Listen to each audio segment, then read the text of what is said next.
Assalamualaikum warahmatullahi wabarakatuh. Saya Nurul Batujana dengan NIM 1104201129 akan mempresentasikan hasil kerja dari ujian CLO 3. Nah, di CLO 3 ini terdapat sebuah soal di mana disediakan tabel V dan EK.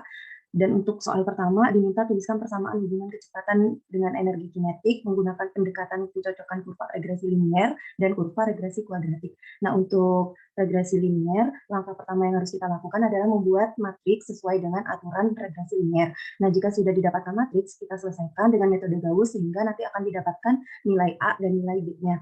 Nah, kemudian dari nilai A dan B ini dimasukkan ke sebuah persamaan di mana fx sama dengan A tambah bx.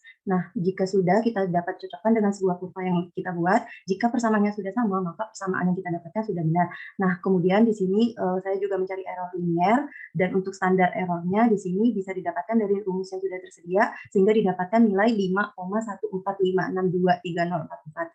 Nah, kemudian untuk regresi kuadratik, sama langkah yang pertama kita lakukan adalah membuat matriks, namun matriksnya sesuai dengan kaidah regresi kuadratik. Nah, jika sudah kita dapatkan matriksnya, lalu kita kerjakan dengan metode Gauss, sehingga kita dapatkan nilai A, B, dan C-nya. Nah, jika sudah didapatkan nilai A, B, dan C-nya, kita masukkan ke persamaannya di mana fx sama dengan A tambah bx tambah cx kuadrat. Nah, jika sudah kita cocokkan kembali dengan kurva, jika sudah sesuai berarti persamaan kita sudah benar. Nah, kemudian di sini juga dicari error kuadratik, di mana error kuadratiknya di sini lebih kecil daripada error regresi linier. Dan untuk standar errornya juga didapatkan dengan rumus yang sama sehingga dihasilkan 0,46050848. Nah, dari sini kita dapat simpulkan bahwa error pada regresi kuadratik lebih kecil sehingga dapat kita katakan bahwa data yang kita cari di regresi kuadratik bisa lebih akurat karena semakin kecil nilai error, maka data tersebut semakin mendekati nilai sebenarnya.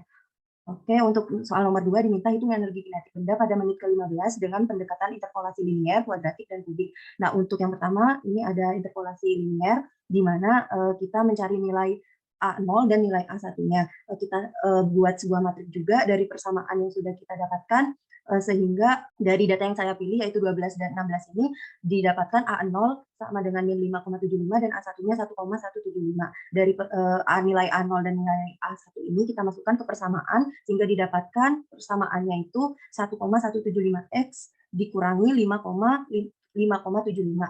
Dan karena yang diminta itu pada menit ke-15, maka kita masukkan X-nya sebesar 15 sehingga didapatkan nilai 11,875. Dan untuk nilai interpolasi kuadratik, langkahnya sama, kita buat matriks dulu, kemudian kita selesaikan dengan metode Gauss.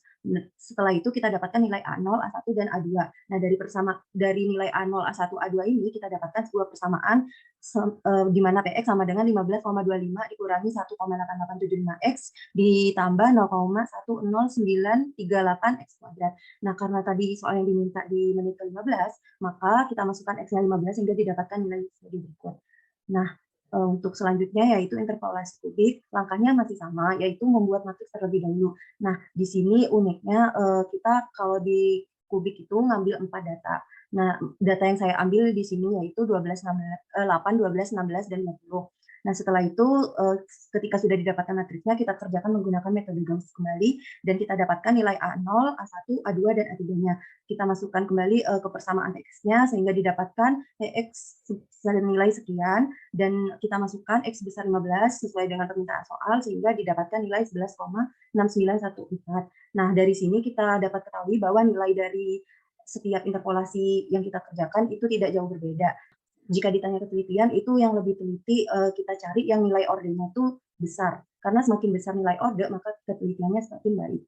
Nah, untuk interpolasi Lagrange, langkah pertama kita harus mencari LI. Kemudian kita cari YI kali LI-nya. Nah, dari situ kita dapatkan dan kita jumlahkan nilai YI kali LI-nya. Kemudian nilai dari penjumlahan tersebut merupakan hasil dari permintaan soal.